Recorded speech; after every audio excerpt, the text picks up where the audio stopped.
Yeah, it's gonna be a little controversial.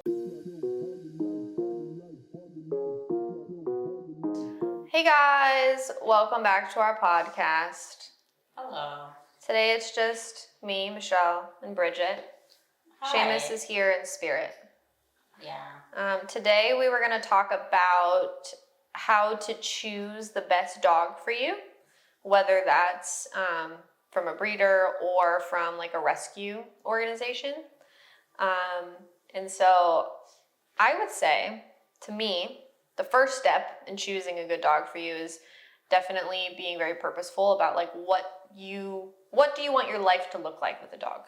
Mm-hmm. Figuring out like what your intentions are as far as like activities you like to do, what does your lifestyle look like, and really being mindful of picking a breed or a personality that's going to fit within those guidelines, because the worst thing that can happen is that your needs and lifestyle clash with the needs and lifestyle of the dog that you want to get. Breed traits are very real, and so it's very important that you're taking that into consideration when you're searching for a dog that you want. Energy level, instinctual behaviors that they might have, all of those things. I know that with my dogs, like the dogs that I've chosen, I have gotten for a specific purpose of what I wanted to add to my own life. It sounds selfish to look at it in that way of like I'm getting a dog for me. But I think that people really do need to look at it that way, because if you go into it like I'm getting the dog for the sake of that dog, you're going to have to adjust your entire lifestyle to change to fit maybe what that specific dog wants. And some people are capable of doing that and maintaining that long term, but I would say most people, that's not realistic. And so by prioritizing what I want from a dog and what I want my lifestyle to be like with that dog, I think in turn, the dog is actually benefiting far more because I'm a good fit for that dog, essentially. Yeah. Yeah, it's really important to look at how active you are too. And if you're feeling like you're not a very active person currently, you probably don't want to get a really active breed. No. Some people will get dog breeds to fit the person they aspire to be. Yeah. Not the person they actually are. Sure. Like I've heard a lot of like, oh, I got a border collie or a husky or an Australian shepherd because I need to run more, or I need to exercise more, or I need to do this or do that.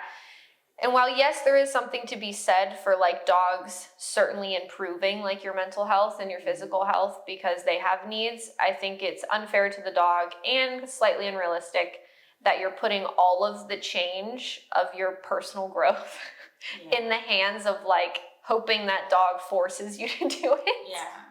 Just like buying a gym membership and being like, because I bought this membership, I'm gonna go.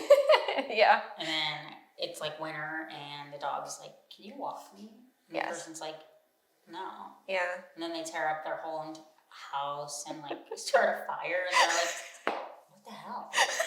Why did this happen? Why is he acting like that? I'm just baffled. Like utterly baffled. He's doing it out of spite. Yeah. He hates me. Yeah, that's a big one. It's like, no, he just is unfulfilled. Unfulfilled. And there's a million different avenues to go about getting a dog. Like we said, I think your first step is tons of research.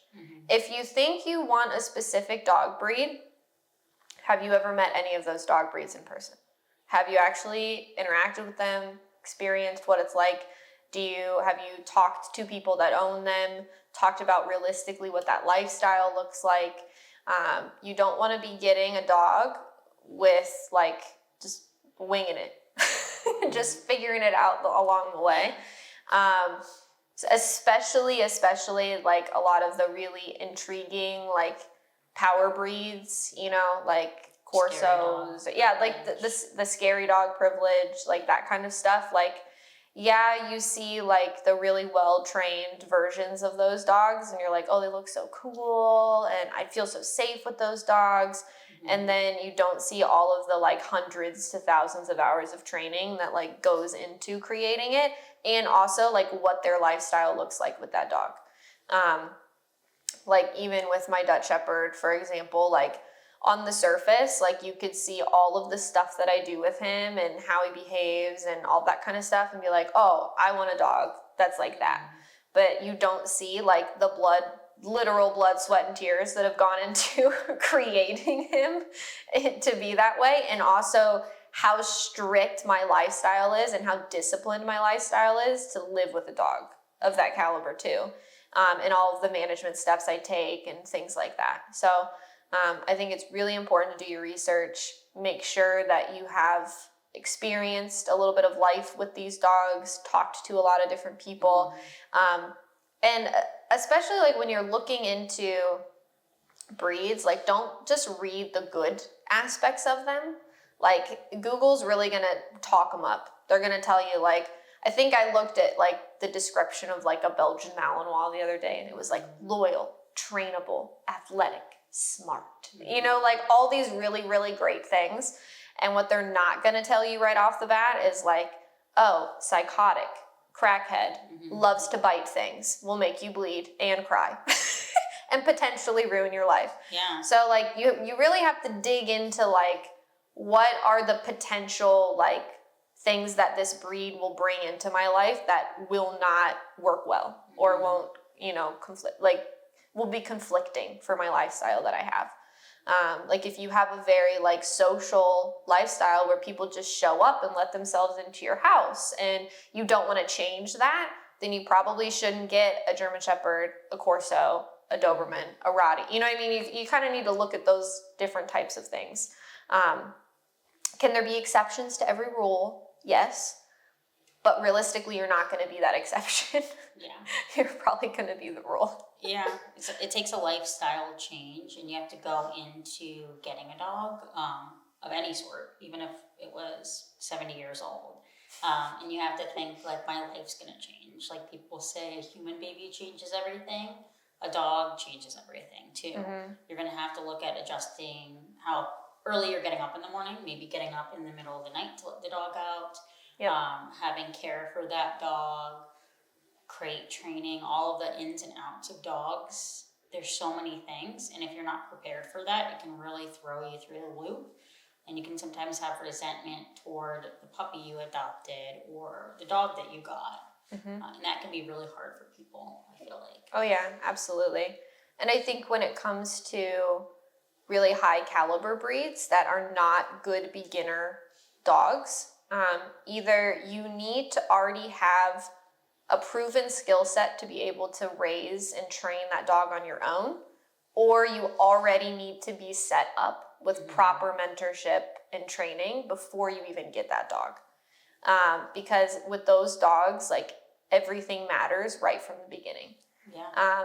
Of course, it's never too late to start training, but why would we wait till, you know, we're thrown a devastating curveball when we can try and do everything right from the beginning?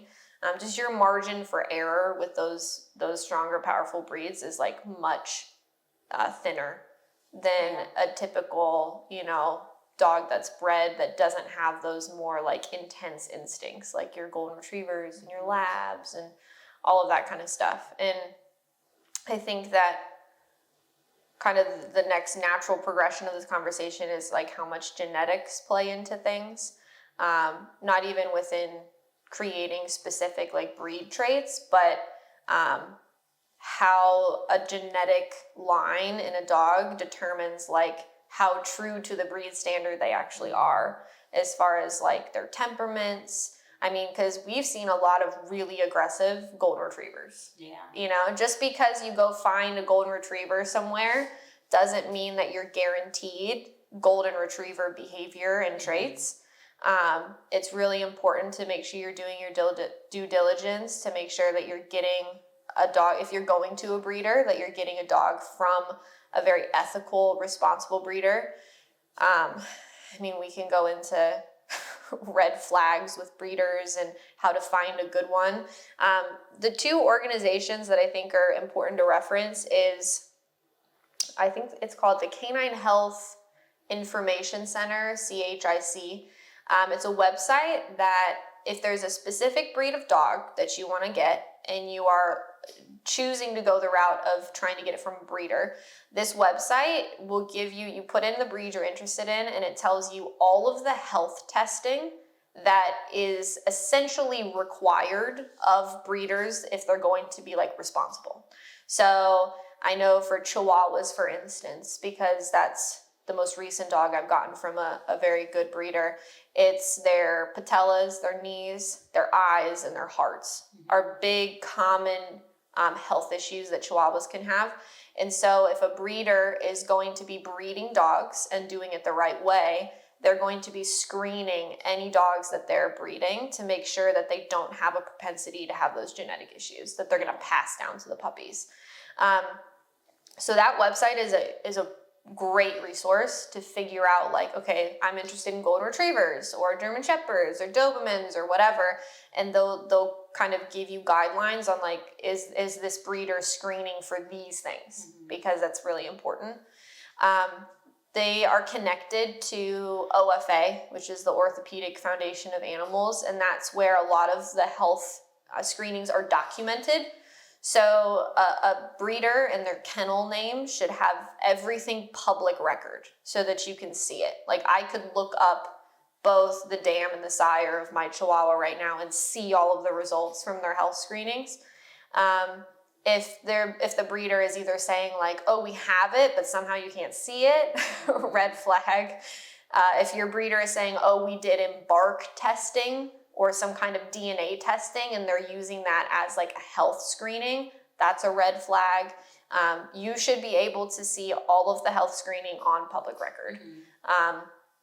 So that's to me the most important, is that you're getting a healthy dog. Be fully prepared that I would say most well-bred dogs coming from really good breeders are like to potentially, I guess it would just be minimum $2,000. I would say probably minimum $2,000. And even then expect a little bit more if you're going to invest in a really well-bred dog. And the other red flags for breeders could be that they are very secretive about like the dogs that they're breeding. They won't let you meet certain dogs that they have on site. They don't have contracts for you to sign. If you're not signing a contract, that's a huge red flag. The breeder should have contracts detailing health, wellness, health guarantees, genetic guarantees. They should also have like spay and neuter contracts, depending on what your agreement is with your breeder.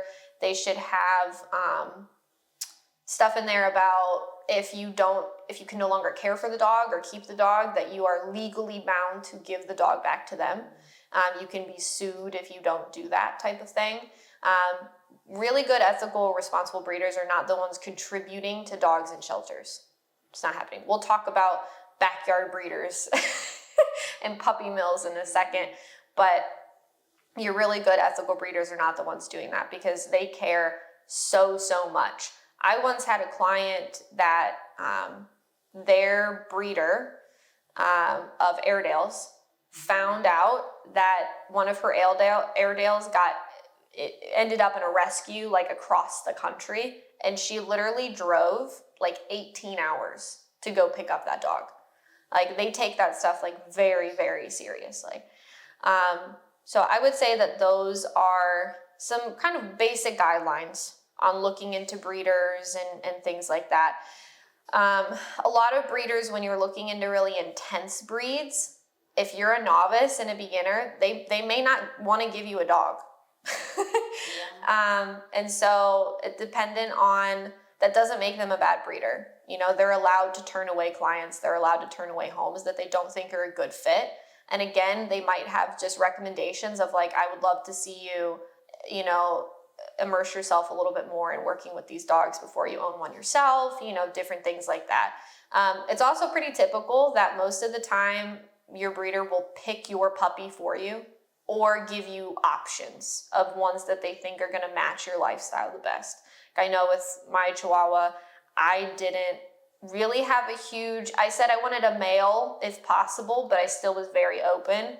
And she basically kind of picked him for me because she knew her dogs best. She knew how to read her puppies. She's been doing it a very long time. I said what I wanted from her. And honestly, I am so thrilled that I gave her the freedom to do that because he's exactly what I was looking for.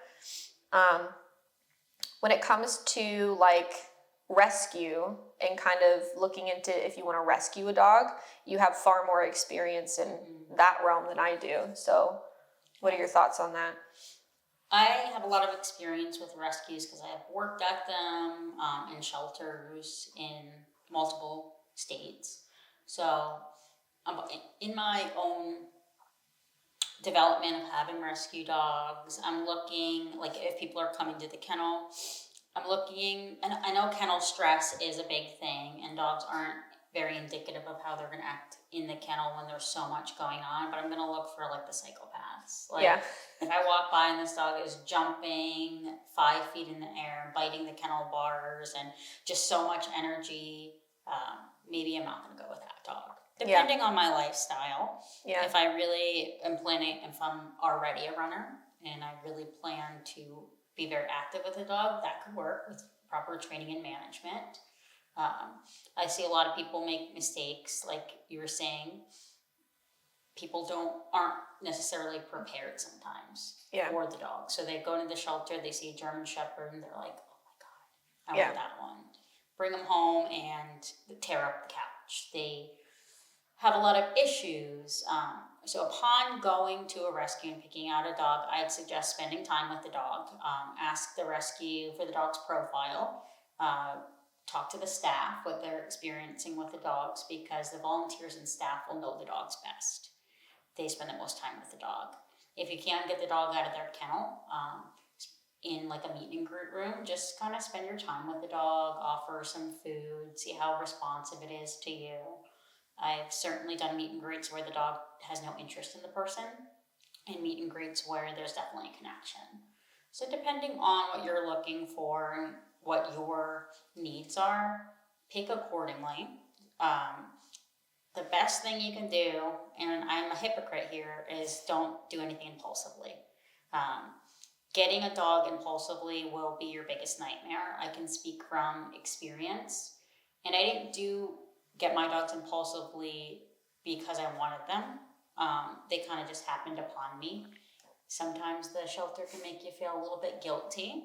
I was going to say, do they do some guilt tripping sometimes? Yes. Say, like, Bernard has been here for 6 years, and nobody can look at him. I was going to ask, is the length of time a dog has been there ever indicative of whether it's a good idea or not?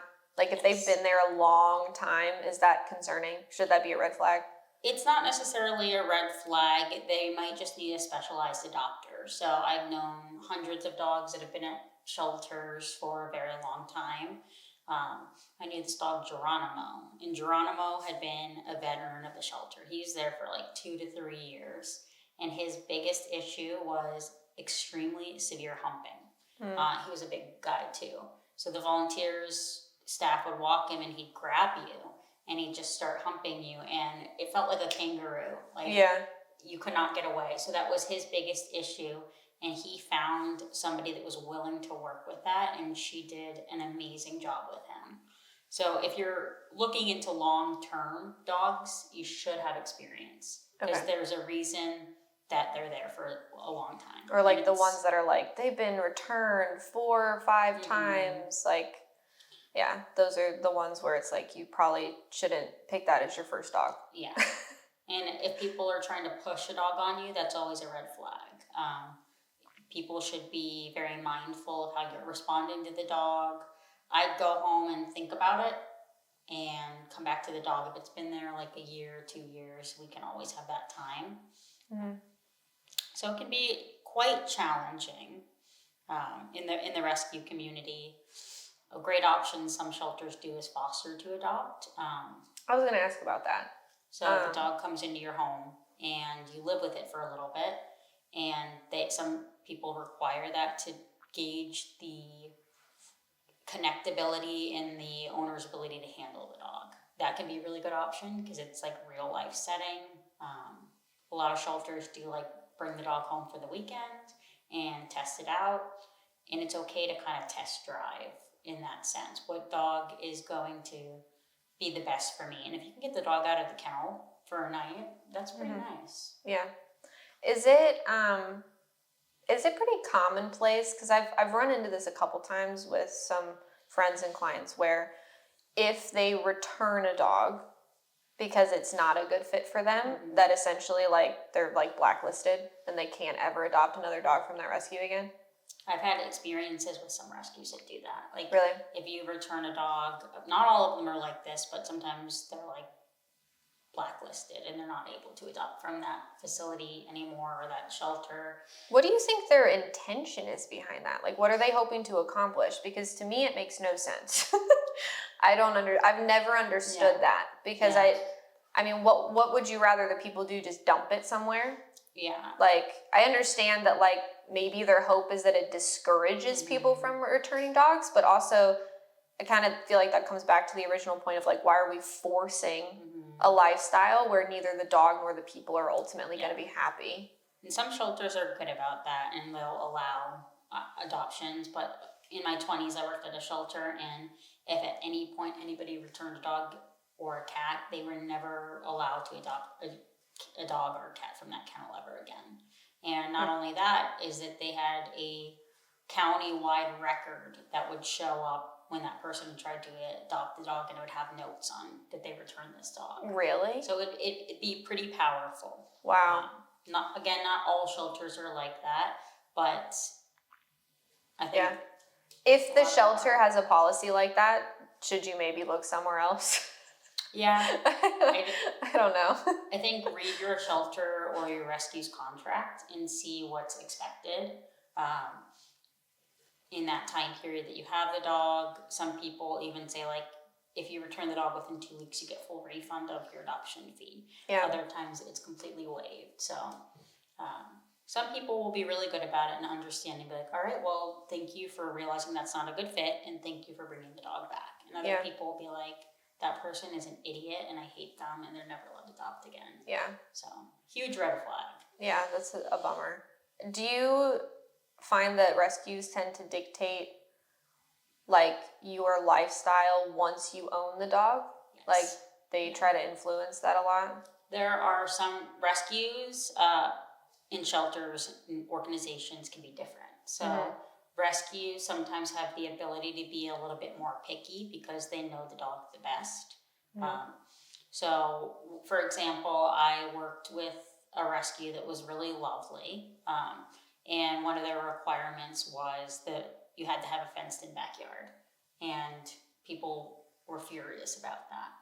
But the dog that I particularly fostered that needed a fenced-in backyard was such an escape risk that it wouldn't have been feasible to have that dog safely adopted out without a fence.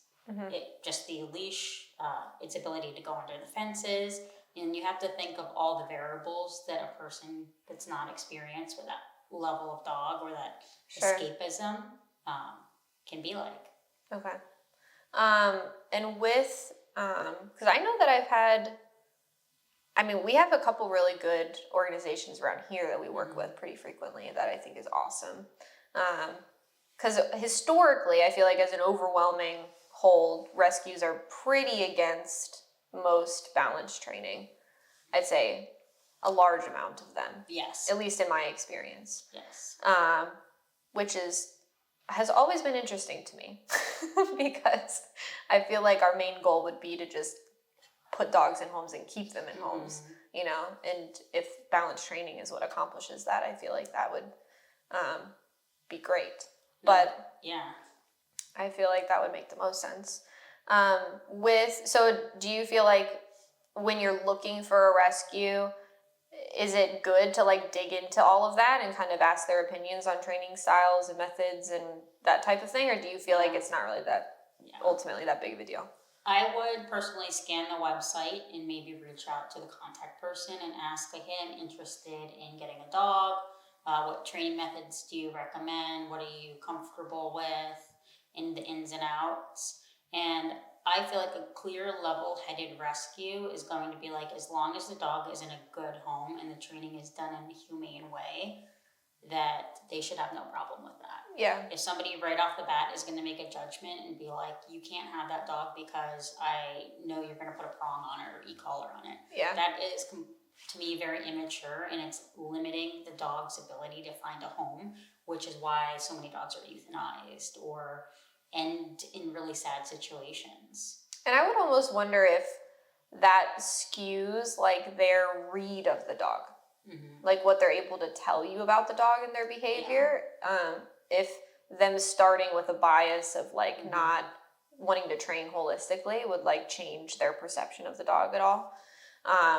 Because I know I did have a client once, which I wanted to get your opinion on this because I don't know the legality of it at all, and maybe you would.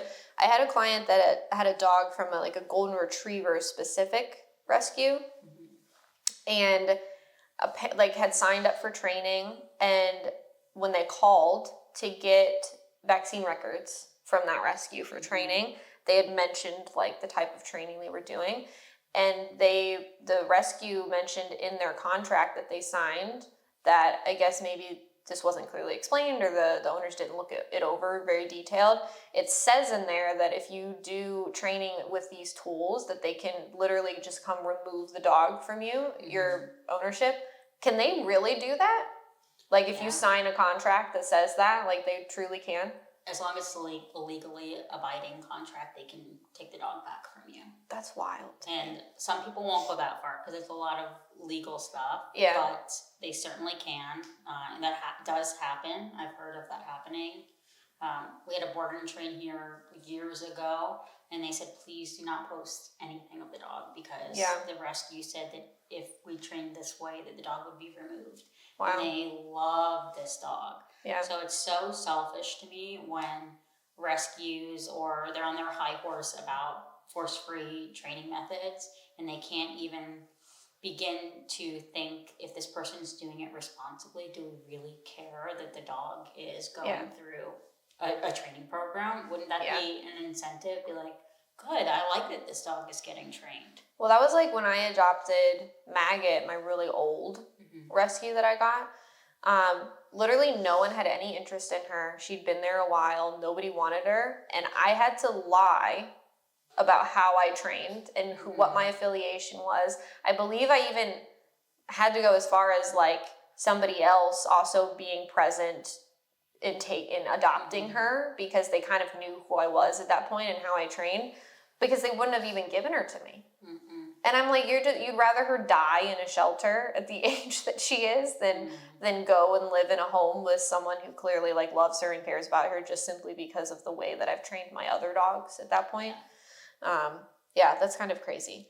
And even to go back to like breeders and that aspect of it, I think it's very important that with whatever breed you're looking into and who you're planning on working with, that you're also establishing very open, clear communication about your intentions with that dog.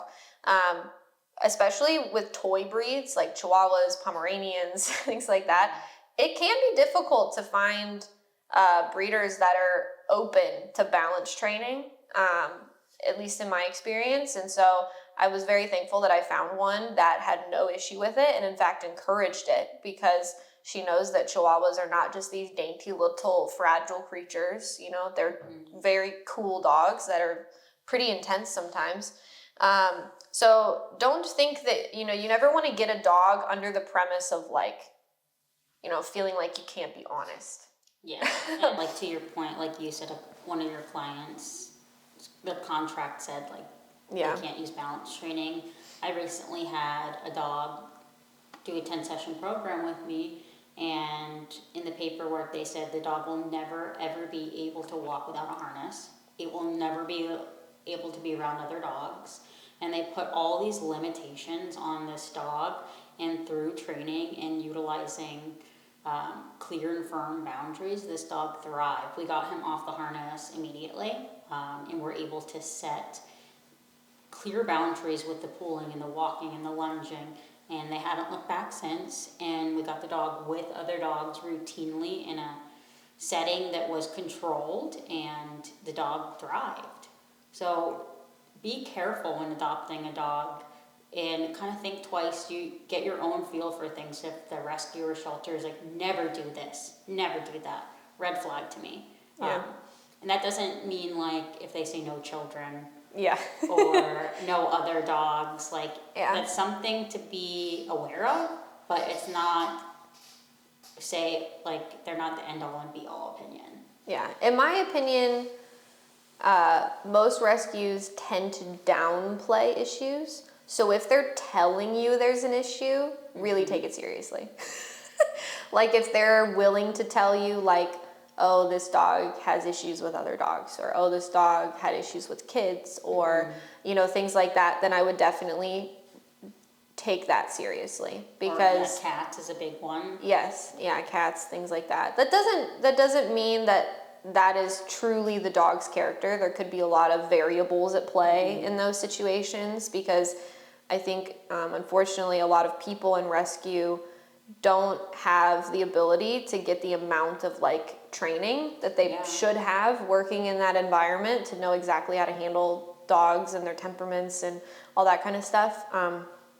So there's a million variables that could come into play of like, did they have the dogs meet on leash? You know, did they, you know, there's a ton of things. So take it, you know, reasonably serious when they do say specific like temperament type of things, I feel like, with rescue dogs. And you can ask about that too. Be like, why did you feel that you marked this dog as has to live with no other dogs? Why did you feel like this dog can never be walked without a harness? And ask those important questions and dig a little bit more, and you can see if that person's answer seems authentic or they're just kind of babbling. Yeah. Which can happen. Yeah. Yeah, no, I agree. I think also too, and again, there are some really, really great rescues out there. We work with a number of them that are fantastic, very transparent, very honest. But be careful, because there's a lot that aren't. And I personally, unfortunately, have had experiences with certain dogs being adopted out multiple times, being returned for bites, and it never being disclosed. Yeah. Ever. It's very scary to me. Even to the extent where I actually had a consultation with a client with a dog they had adopted from this place. The dog had just bit somebody. And then we met. They decided that this is not the lifestyle we wanted with a dog. We don't have the skill set to handle a dog with these behaviors. So they returned the dog. And then a few months later, randomly, I do another consult. It's that same dog. New owners. The dog had bit somebody again. Bit somebody on the face this time. And it was not a situation where the dog wasn't at fault. Like, this was a dangerous dog. And they had no knowledge that this dog had done it previously. They were not disclosed this information, nothing. And that's very scary to me. And I think that happens more than we're aware of.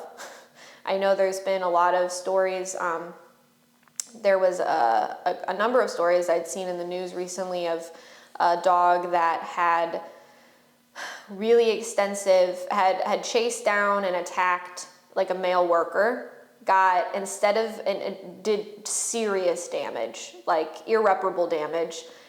Instead of deciding that it should be put down by the state, they decided, okay, we're going to remove it from the owner because clearly the owner's incompetent, but then we're just going to put it in a rescue. This rescue like lobbied to take this dog in, and then they adopted it out to an elderly woman. Yeah. And he mauled, yeah. Like, it's so scary to me. And I think that, yes, rescuing a dog is a very noble, compassionate, amazing thing that somebody could do.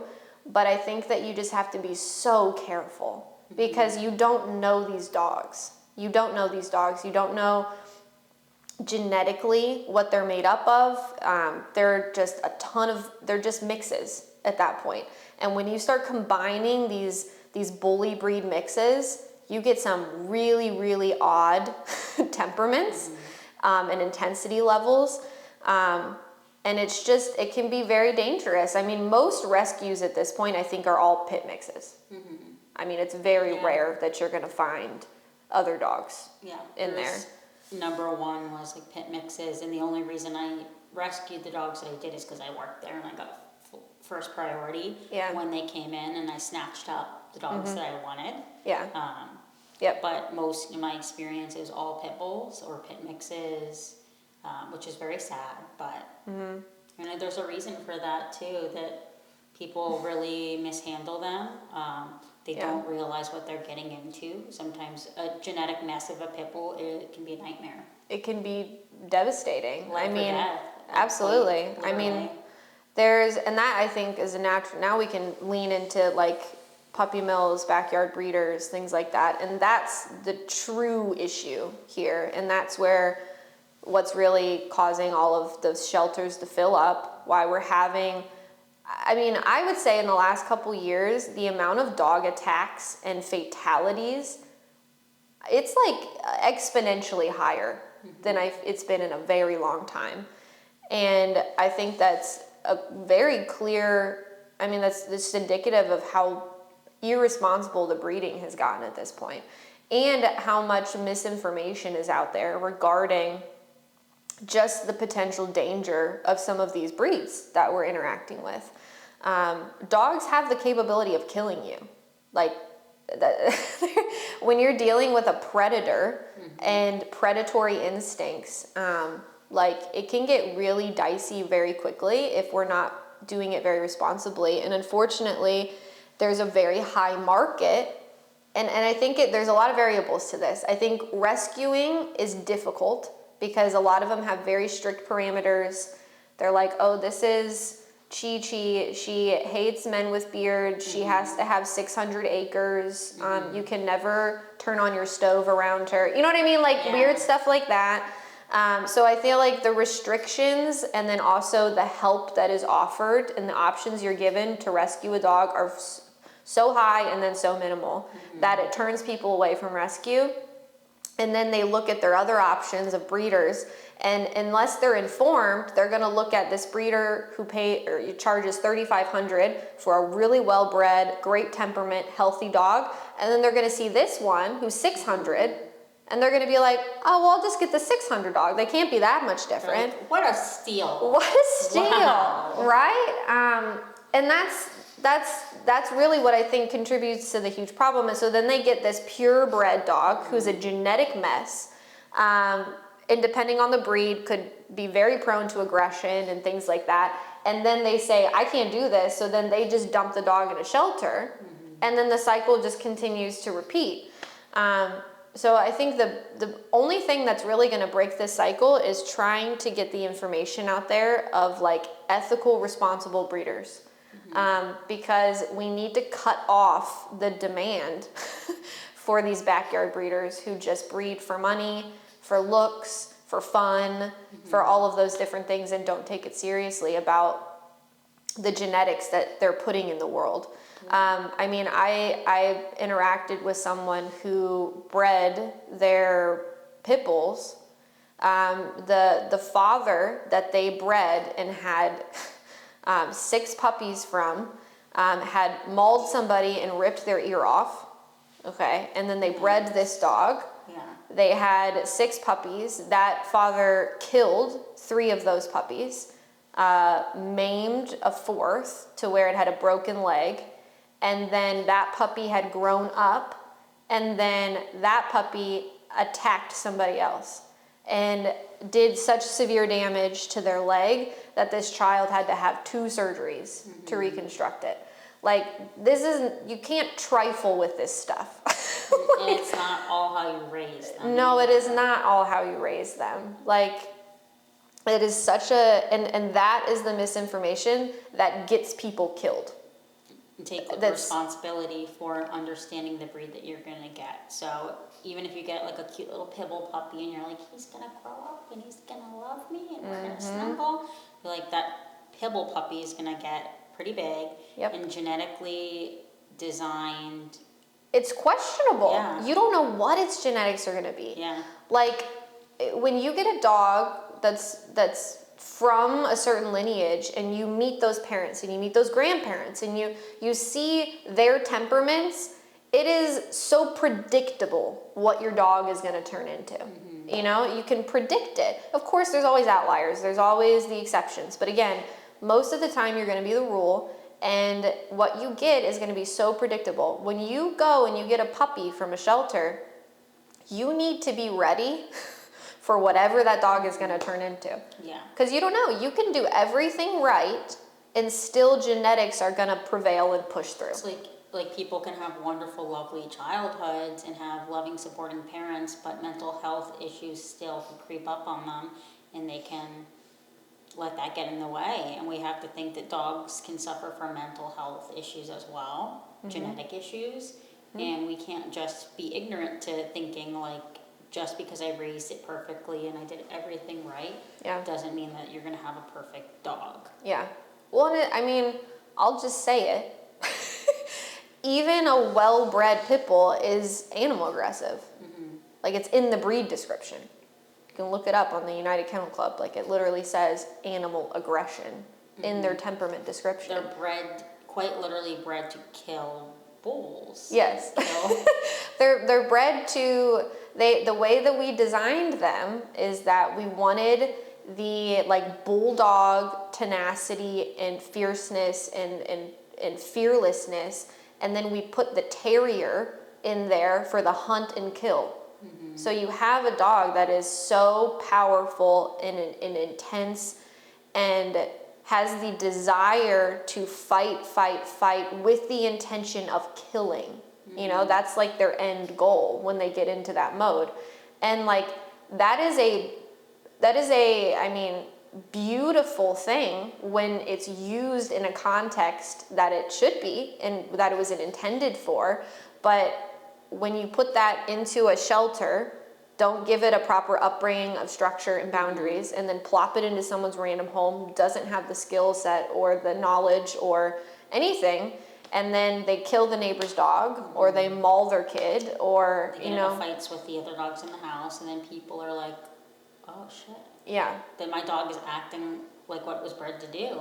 Yeah. So if you can have proper management and you're a responsible owner and you can recognize that your dog is like that, and we can take precautions to avoid those situations or help train or communicate with our dogs, we have such a better basis, more success rates. Oh, for sure. And I think it's important too to start recognizing that aggressive traits in dogs are not inherently bad. Like, there are dogs that we have bred and have intended to use aggression for a purpose.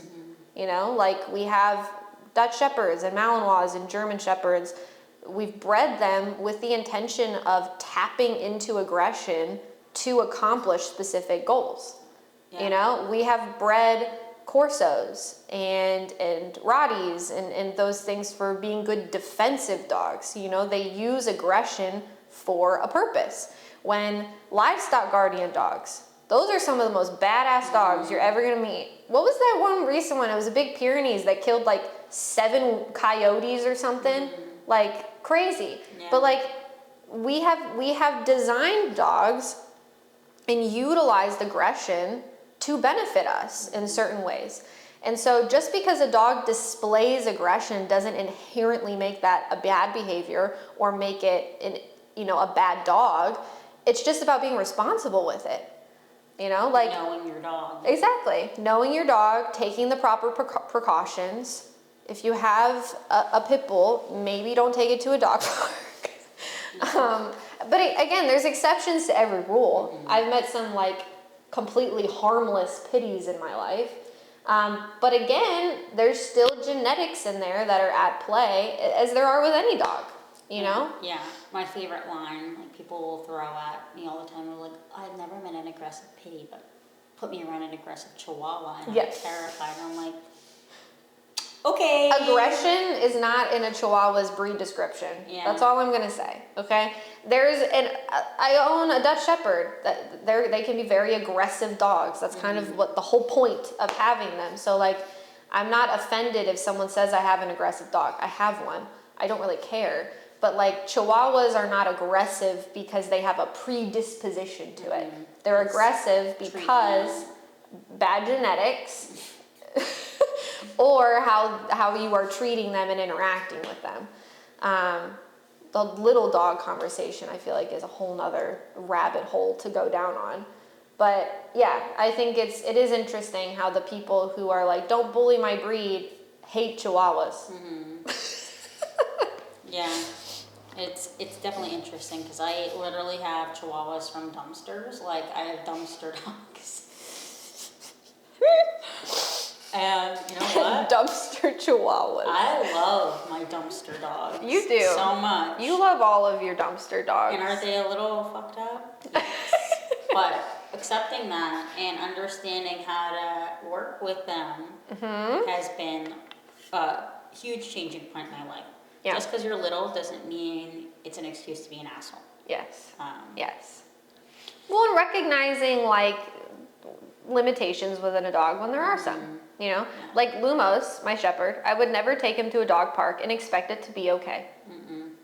Ever. I would never take him to a playground and let him run amok with children and expect it to be okay, because it won't.